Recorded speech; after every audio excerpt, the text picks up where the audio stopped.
Hello, and in this video we're going to be looking at solving the Rubik Cube as a complete beginner. You've never solved it before.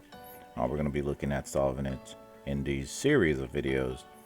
So I've separated this video into the 5 steps that it would take to solve this cube. That way if you're past a certain step, you won't have to watch the entire video. You just pick the step that you're at.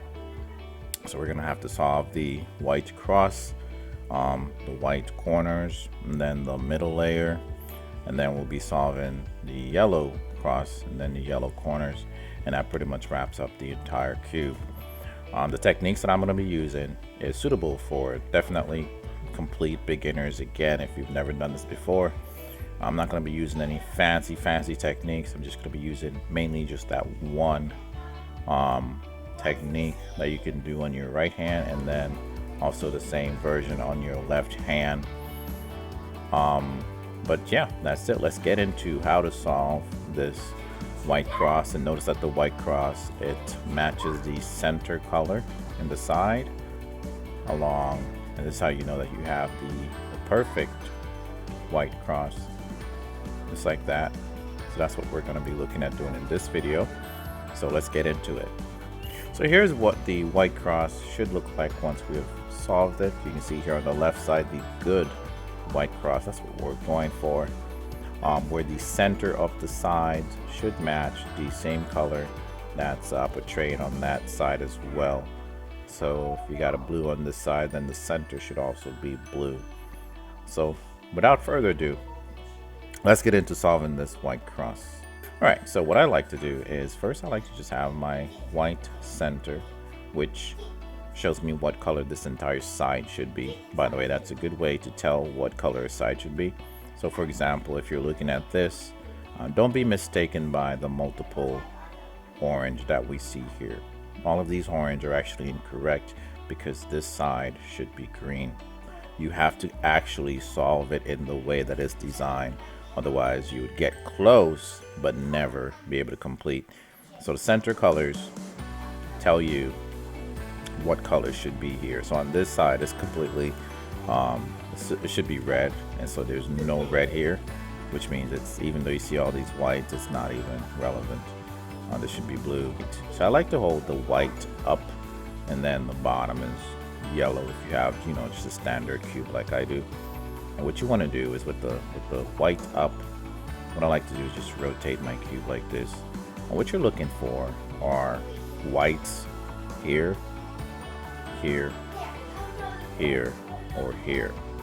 Any one of these areas is where you're looking for a white, not the corners, none of the corners.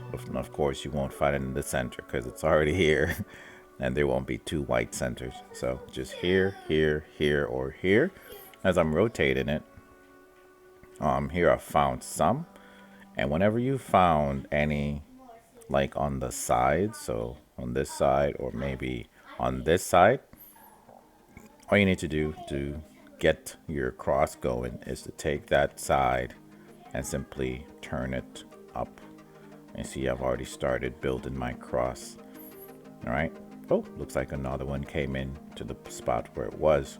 When that happens, if you have to turn this one up, and notice if I turn this here, then I'm also moving this away. If that happens, what you want to do is remember that the top itself can rotate. So you would put something else here like this, rotate it, and put something else there before you turn it up there. So easy peasy. So now we have a white cross is forming, and we can see that we have another one down here.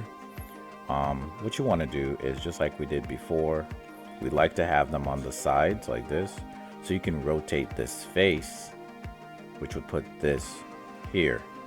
And let me demonstrate for you really quickly. Simply rotate that face, and then now this is here. Now once you have that, you just do the same method here, just turn it up, and now we have this many. Now I know that we had a couple others, but we kind of kicked them out the way, and what we'll do to get them back is just kind of just rotate and continue what we were doing. So keeping the white cross always facing up, We found this one back. We just put it up there, and then we just kind of rotate. And here's the other one, and we'll just put it right there. All right, so now we have the white cross. It's not matching on the sides, but I'm showing you this way. There's another way where you would match them and then solve the white cross, but I'm showing you how to solve the cross and then match them, which I believe is easier for someone who's just starting. Now, pay no attention to any white corners you may get in the process of solving the cross. You just want the white cross. That's all you're focusing on, is the white cross, this in that way. Okay. In the event that you found one on the bottom while you're rotating around, you can't find it. If you find one on the bottom, that's really easy. As you can see, if it's on the bottom, then all you got to do is rotate it all the way up. So do remember that. And if in the event when you're rotating it up, there's already one there and basically you're knocking that one out, also just remember you can just rotate the top and put something there that is not white and then rotate it up.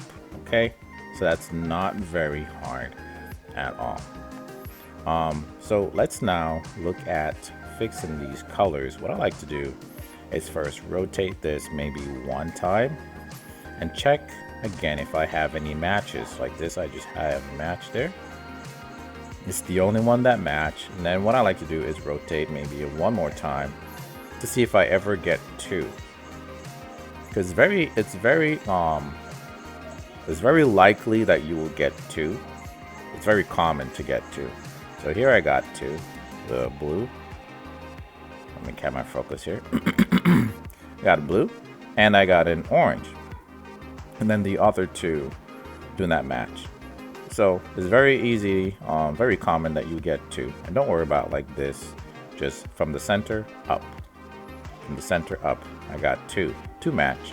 What I like to do about the others that don't match is a simple thing, is to take that side and turn it all the way down. Now the white is at the bottom. Just turn it all the way down. Now go here, and here's the other side that does not match. I'm going to take it, and I'm going to turn it all the way down. So I still have these two that match, you can see. Okay, and then at the bottom are these two, red and green. See, green, red and green, white. What I like to do is match them at the bottom. Start out by matching one, like this, the screen, match. And then you simply take it and turn it back up.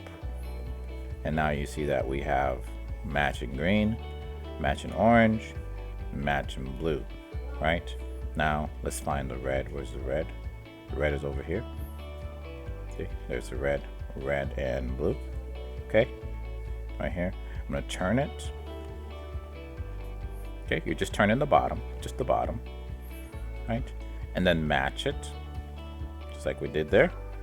Once you've matched it, you simply turn it up to where it needs to be, just like this. And you see that now we have the perfect white cross, the correct white cross, as demonstrated at the beginning of the video. All right, so easy peasy. Rewatch this video multiple times until you get it. It's really not that hard. And again, in whatever event that you have any white corners, don't worry about those. You don't always get the white cross without getting some corners. In this case, I got the white cross, no corners. That was white, so that's fine. Even if you get some corners, that's fine. It's not like they're going. It's not like they're correct. If you're lucky, sometimes they are. But that's it. White cross, everybody. The perfect or the correct white cross. Now stay tuned for the next step, which is solving the white corners.